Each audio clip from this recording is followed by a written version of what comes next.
Chapitre 1. J'ai toujours refusé d'accompagner ma collègue Nina à un combat de kickboxing.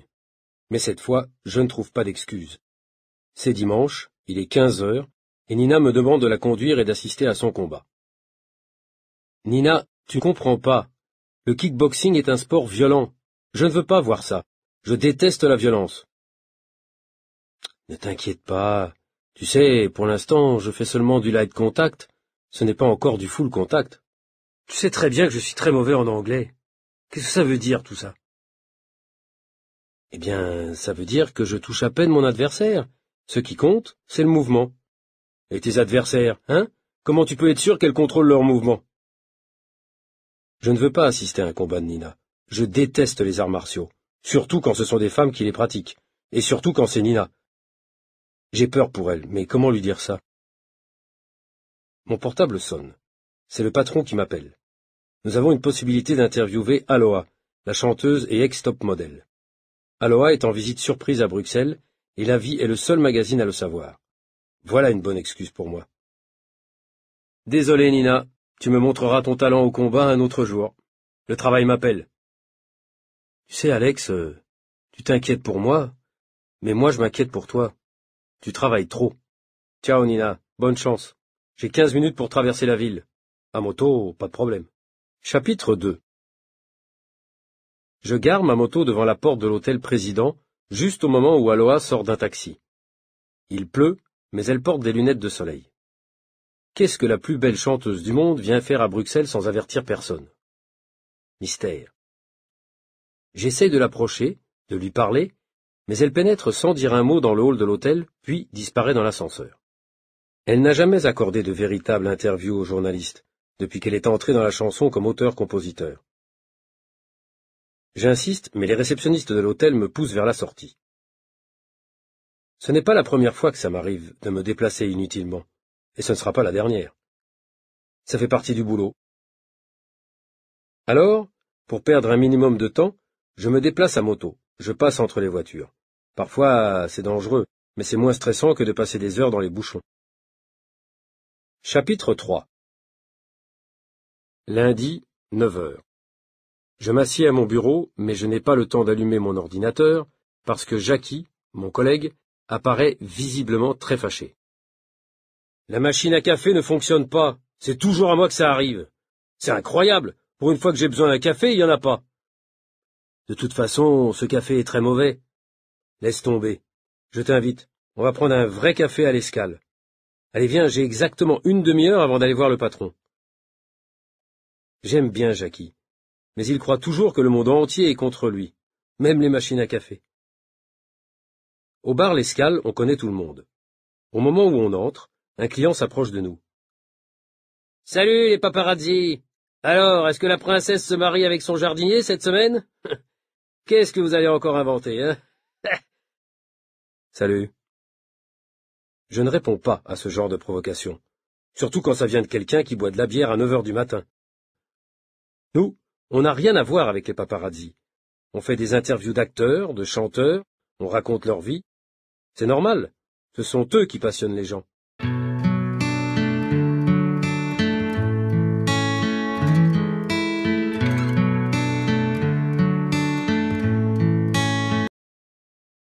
Chapitre 4. Au bar, je vois Paul Klein, inspecteur de la police de Bruxelles, dans son habituel costume marron trop petit pour lui. Il a l'air fatigué. Il dit qu'il dort seulement 4 heures par nuit. Et comme il n'est pas rasé aujourd'hui, il a l'air encore plus triste que d'habitude. Mais en réalité, il n'est pas triste. Il est même drôle. Assis au bar, il regarde un exemplaire de notre magazine. Il lit à haute voix le sommaire. Deux princes vont naître le même jour. La reine attend des jumeaux. La double vie du roi du rap. Les deux objectifs de Johnny Depp. Salut. Alors, on dirait qu'il y a une double dose de sensation dans la presse cette semaine. Qu'est-ce que vous buvez? Une double trappiste ou un double whisky? C'est moi qui offre. Salut Paul, jamais d'alcool quand on travaille. Et toi, tu travailles là? Bien sûr. Personne ne fait autant d'heures supplémentaires que moi dans cette ville. Et de toute façon, ça fait 5 mois et 2 semaines exactement que je bois uniquement de la bière sans alcool. Mais ne le dites à personne, hein. C'est un secret. Vous êtes les seuls à le savoir, avec le barman, évidemment. 2 cafés. Paul Klein, c'est notre policier préféré. Non seulement on s'entend bien avec lui, mais en plus on a des intérêts communs. Il a de grosses responsabilités comme inspecteur principal, mais curieusement, il passe beaucoup de temps dans certains cafés du centre de Bruxelles. L'Escale, entre autres. Il cultive ses relations, comme il dit. Il s'informe et il nous informe. On pense que ses méthodes sont parfois un peu particulières. Il fréquente des gens pas recommandables, et il leur offre toujours à boire. Ça peut sembler bizarre, mais il faut admettre qu'il obtient des résultats. Et les pistes qu'il nous donne font d'excellents reportages. Je laisse Jackie en grande conversation avec Paul pour retourner au bureau, où j'ai rendez-vous avec mon chef. J'arrive avec 3 minutes de retard et je sais qu'il déteste ça. Comment lui expliquer que ce n'est pas de ma faute? Que la machine à café, Jackie et Paul Klein sont responsables de mon retard? Décidément, je suis incapable d'arriver à l'heure. Chapitre 5. Le chef vient à ma rencontre. Aïe aïe aïe. Quand il ne me laisse pas le temps d'arriver jusqu'à son bureau, je sais que c'est pour me proposer des missions impossibles. Il faut absolument remplacer Nina. Vous devez être à la Galerie Maltaise dans 1 heure pour faire un article sur le sculpteur à la mode qui expose pour la première fois à Bruxelles. Est-ce que Nina a un problème? C'est sûrement le kickboxing. Qu'est-ce qui... Rien de grave, mon cher Alex, ne vous inquiétez pas. C'est seulement une grippe. Alors vous allez faire ce reportage. Voilà l'adresse. Mais vous savez que je ne m'occupe jamais des événements culturels. Je ne vais jamais aux expositions, ni aux concerts de musique classique. Je n'y connais rien. Pourquoi moi? Nina n'est pas disponible. Et puis, pour une fois que je vous demande d'interviewer un artiste, vous n'allez pas faire un scandale. Justement, moi, les scandales, je fais ça très bien. Mon travail, c'est de faire des scandales. Je suis journaliste d'investigation, moi. Je vais chercher ce que d'autres veulent dissimuler. Par contre, faire de la publicité gratuite aux artistes qui s'exhibent, c'est pas mon style. Vous nous répétez tout le temps que le monde est intéressant quand on lui pose des questions. Vous ne vous posez pas de questions sur l'art contemporain? Ok. De toute façon, il est inutile de discuter avec mon chef. J'accepte donc le reportage, mais c'est surtout pour aider ma collègue Nina qui est malade. J'aime bien ma collègue Nina, et je ferai tout pour elle. Chapitre 6. J'arrive à la Galerie Maltaise sous la pluie. Je suis mouillé et de très mauvaise humeur. Je me déplace toujours à moto, ce qui est considéré comme une folie à Bruxelles, où il pleut 217 jours par an. Dans la galerie, les invités sont super élégants et me regardent bizarrement. Ils ont raison, je n'ai rien à faire ici. Ils sont beaux, riches et secs, et moi je me sens comme un passager clandestin. Je ne mets jamais de costume, je ne porte jamais de cravate. C'est sûr, impossible quand on se déplace à moto, le plus souvent sous la pluie. Et puis, dans le milieu des chanteurs et des acteurs, ça ne choque pas de voir un journaliste qui porte une veste en cuir. Ça ne dérange personne, même à Cannes, au festival.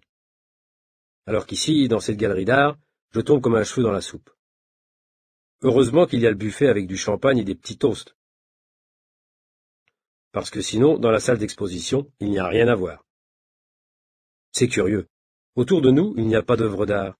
Il n'y a que des toiles blanches fixées sur des cadres en bois. L'artiste, Ronald Ciclosi, n'est pas encore là, mais le public ne semble pas du tout impatient. Moi, je me sens mal, et j'ai envie de partir en courant. Je bois 3 verres de champagne, et soudain, quelque chose se passe. Et ce n'est pas un effet du champagne. Une des toiles blanches est traversée par une cigarette allumée. Ciclosi est invisible derrière la toile, mais par le trou de cigarette, il fait passer un papier avec un message. Une des personnes présentes va le chercher, il lit le message à haute voix. Les chiffres trahissent le chaos initial. Ensuite, d'autres messages sortent par d'autres trous de cigarette. Ces messages sont tous aussi bizarres, aussi énigmatiques que le premier. Mais les invités se précipitent sur les petits papiers comme des enfants sur des œufs de Pâques. L'artiste, lui, ne se montre pas. Il réalise sa performance sans apparaître, sans donner d'explication. Cela dure en tout 10 minutes. Ensuite, c'est le silence, et finalement les gens se mettent à parler, à commenter ce qu'ils viennent de voir, et apparemment, l'expérience les intéresse beaucoup. Moi, j'observe de loin.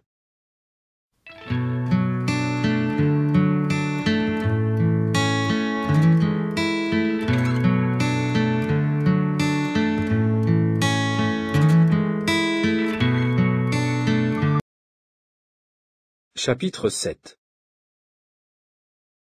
Tout à coup, mon attention est attirée par une très belle femme, habillée de manière assez extravagante. Cheveux noirs avec une large mèche blonde, grands yeux maquillés au col. Je la reconnais. C'est Aloha, l'ex-top modèle devenue star de la chanson. J'ai très envie de la rencontrer. Est-ce mon jour de chance? Non seulement elle est extraordinairement belle, mais en plus, elle est très secrète, et cela attire encore plus la curiosité du public. Est-ce une stratégie ou est-ce sa manière d'être?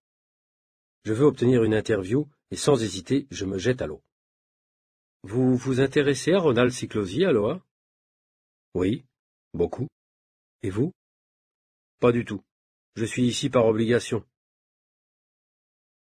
Je suis journaliste à la vie et je pensais que ma présence ici était une erreur. En réalité, c'est une chance, puisque j'ai l'honneur de vous rencontrer. Je m'appelle Alex Leroc. Je ne vous dérange pas? Ça dépend. Si c'est pour une conversation, pas de problème. Mais si c'est pour une interview, pas question. Une conversation, bien sûr. En fait, je suis ici pour interviewer Siklosi. Où est-il? Vous croyez que j'ai une chance de le rencontrer? Non, aucune chance. Il est comme moi, il ne fait pas confiance aux journalistes. Je comprends maintenant pourquoi mon chef m'envoie ici. Mission impossible. Pas de Siklosi, mais j'ai Aloha devant moi. J'essaye? Après tout, qu'est-ce que je risque? Chapitre 8. Aloha, vous pouvez imaginer que c'est absolument inespéré pour un journaliste comme moi de vous rencontrer ici? S'il vous plaît, accordez-moi une interview. C'est-à-dire une interview avec un professionnel, avec toutes les garanties. La vie, c'est une référence, non? Déjà fini la conversation? On ne peut décidément pas vous faire confiance à vous, les journalistes. N'insistez pas. Quand j'étais mannequin, on croyait que je n'avais rien à dire, que j'étais seulement une image. Maintenant que j'écris et chante mes chansons, je suis enfin moi-même. Tout ce que j'ai à dire est dans mes chansons. Je n'ai rien d'autre à dire. Mais les lecteurs de la vie seraient tellement heureux de faire connaissance avec la vraie Aloha. Imaginez en gros titre, Aloha, experte en art moderne. Elle rit. Il n'en est pas question. D'ailleurs, c'est tout le contraire. Je n'y connais rien en art moderne, c'est mon problème. Bon, c'est promis, pas d'interview. Entre nous alors. Que diable venez-vous faire dans cette galerie? Eh bien, je suis venu pour essayer de comprendre pourquoi j'ai perdu une grosse somme d'argent. En fait, j'ai cru que j'étais aussi une femme d'affaires et j'ai cru que Siklosi allait me permettre de gagner beaucoup d'argent, mais j'ai fait une grosse erreur et au lieu de gagner de l'argent, j'en ai perdu. J'ai été victime d'une escroquerie. Une escroquerie? Chapitre 9. C'est à ce moment que Jackie, mon collègue, apparaît. Il vient me chercher pour aller déjeuner. Une escroquerie? J'arrive à temps. Excusez-moi de vous interrompre, mais je dois vous dire que nous sommes experts en ce domaine. C'est nous qui avons enquêté sur les fausses agences de voyage Wilson, les fausses sociétés de charité Godot. Tu te rappelles, Alex, ces escrocs qui allaient sonner aux portes pour demander « Permettez-moi de vous présenter Jackie, mon collègue à la vie. Jackie, voici... » Mais tu la reconnais sûrement. Et comment? Vous êtes une artiste formidable, Aloha. Je suis un de vos fans. Enchanté. Vous savez, je ne suis pas seulement le collègue d'Alex, je suis aussi son garde du corps, son entraîneur sportif, son expert fiscal et surtout son meilleur ami. C'est bien simple. Il n'est rien sans moi. Jackie parle en faisant de grands gestes théâtraux. Ah, cette manie qu'il a de draguer toutes les jolies femmes qu'il rencontre. En fait, il est plutôt timide, mais il imite Johnny Depp dans ses numéros de grand séducteur pour lutter contre sa timidité naturelle. De toute façon, il est évident qu'Aloha lui fait une très forte impression. Je crois qu'elle s'en rend compte. Je vois qu'elle réfléchit intensément. Que prépare-t-elle? Je vous invite à déjeuner tous les deux, dans un restaurant parfait. Et ne refusez pas, j'ai une proposition à vous faire. Avec plaisir. Mais dites-nous, qu'est-ce que c'est pour vous un restaurant parfait? Vous allez voir, il y en a un juste en face de la galerie.